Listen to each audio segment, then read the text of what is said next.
अर्जुन बोले, हे कृष्ण, आप कर्मों के संन्यास की और फिर कर्मयोग की प्रशंसा करते हैं, इसलिए इन दोनों में से जो एक मेरे लिए भली भांति निश्चित कल्याणकारक साधन हो उसको कहिए।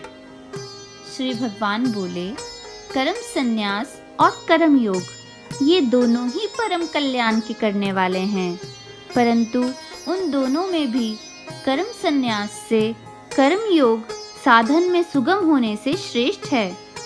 हे अर्जुन, जो पुरुष ना किसी से द्वेष करता है और ना किसी की आकांक्षा करता है, वह कर्मयोगी सदा सन्यासी ही समझने योग्य है, क्योंकि राग द्वेष आदि द्वंद्वों से रहित पुरुष सुखपूर्वक संसार बंधन से मुक्त हो जाता है। उपर्युक्त संन्यास और कर्म योग को मूर्ख लोग पृथक पृथक फल देने वाले कहते हैं, ना कि पंडित जन, क्योंकि दोनों में से एक में भी सम्यक प्रकार से स्थित पुरुष दोनों के फल रूप परमात्मा को ही प्राप्त होता है। ज्ञान योगियों द्वारा जो परम धाम प्राप्त किया जाता है, कर्म योगियों द्वारा भी वही प्राप्त किया जाता है। इसलिए जो पुरुष ज्ञान योग और कर्म योग को फल रूप में एक देखता है, वही यथार्थ देखता है। परंतु हे अर्जुन, कर्म योग के बिना संन्यास अर्थात मन, इंद्रिय और शरीर द्वारा होने वाले संपूर्ण कर्मों में कर्तापन का त्याग प्राप्त होना कठिन है, और भगवत स्वरूप को मनन करने वाला कर्मयोगी परब्रह्म परमात्मा को शीघ्र ही प्राप्त हो जाता है। जिसका मन अपने वश में है, जो जितेंद्रिय एवं विशुद्ध अंतःकरण वाला है, और संपूर्ण प्राणियों का आत्म रूप परमात्मा ही जिसका आत्मा है, ऐसा कर्मयोगी कर्म करता हुआ भी लिप्त नहीं होता। तत्व को जानने वाला सांख्य योगी तो देखता हुआ, सुनता हुआ, स्पर्श करता हुआ, सूंघता हुआ, भोजन करता हुआ, गमन करता हुआ, सोता हुआ, श्वास लेता हुआ, बोलता हुआ, त्यागता हुआ, ग्रहण करता हुआ तथा आँखों को खोलता और मूंदता हुआ भी सब इंद्रियां अपने अपने अर्थों में बरत रही हैं। इस प्रकार समझकर निसंदेह ऐसा माने कि मैं कुछ भी नहीं करता हूँ। जो पुरुष सब कर्मों को परमात्मा में अर्पण करके और आसक्ति को त्याग कर कर्म करता है, वह पुरुष जल से कमल के पत्ते की भांति पाप से लिप्त नहीं होता। कर्मयोगी ममत्व बुद्धि रहित केवल इंद्रिय, मन, बुद्धि और शरीर द्वारा भी आसक्ति को त्याग कर अंतःकरण की शुद्धि के लिए कर्म करते हैं।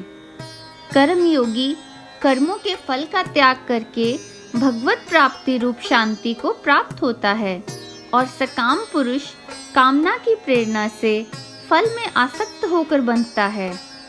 अंतःकरण जिसके वश में है, ऐसा सांख्य योग का आचरण करने वाला पुरुष न करता हुआ और न करवाता हुआ ही नव द्वारों वाले शरीर रूप घर में सब कर्मों को मन से त्याग कर आनंद पूर्वक सच्चिदानंद घन परमात्मा के स्वरूप में स्थित रहता है।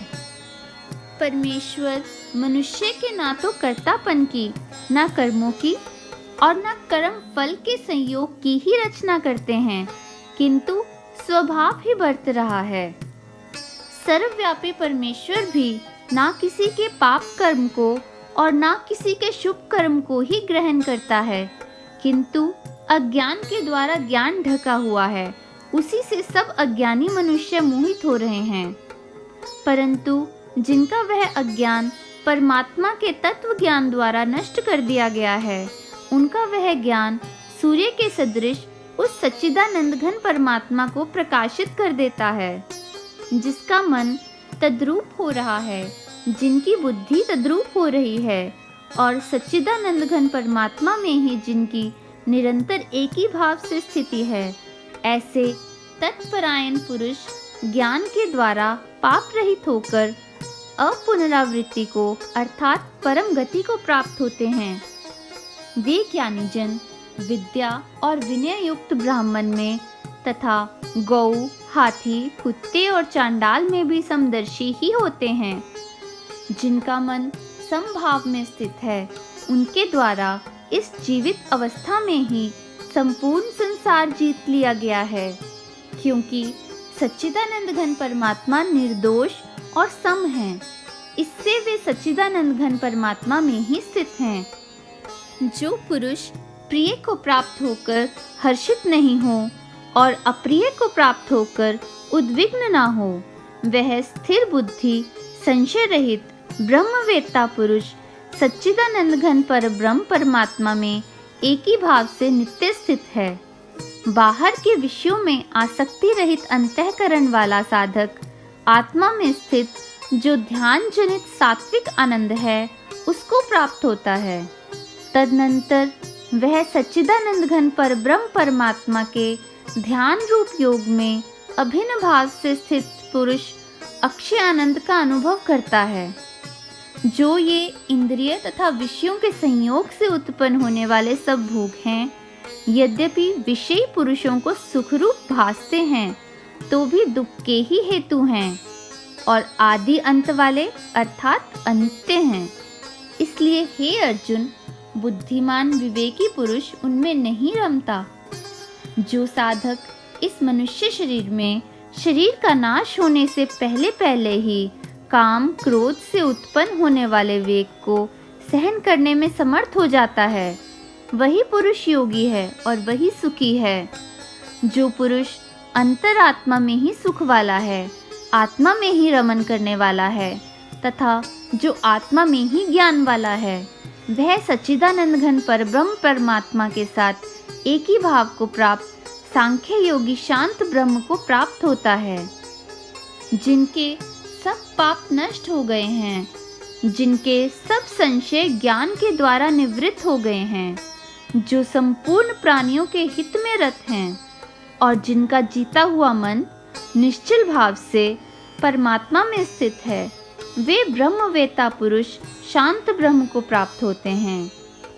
काम क्रोध से रहित जीते हुए चित्त वाले पर ब्रह्म परमात्मा का साक्षात्कार किए हुए ज्ञानी पुरुषों के लिए सब ओर से शांत पर ब्रह्म परमात्मा ही परिपूर्ण है।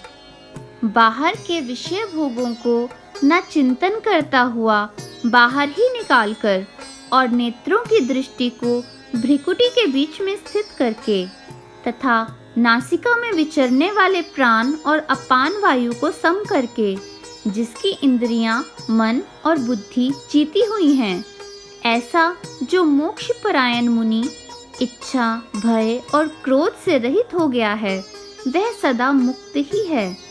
मेरा भक्त मुझको सब यज्ञ और तपों का भोगने वाला, संपूर्ण लोकों के ईश्वरों का भी ईश्वर तथा संपूर्ण भूत प्राणियों का सुहृद अर्थात स्वार्थ रहित दयालु और प्रेमी, ऐसा तत्व से जानकर शांति को प्राप्त होता है। ओम तत्स्थिति श्रीमद् भगवत गीता सूपनिषत्सु ब्रह्म विद्यायाम योग शास्त्रे श्री कृष्णार्जुन संवादे कर्म संन्यास योगो नाम 5वां अध्याय।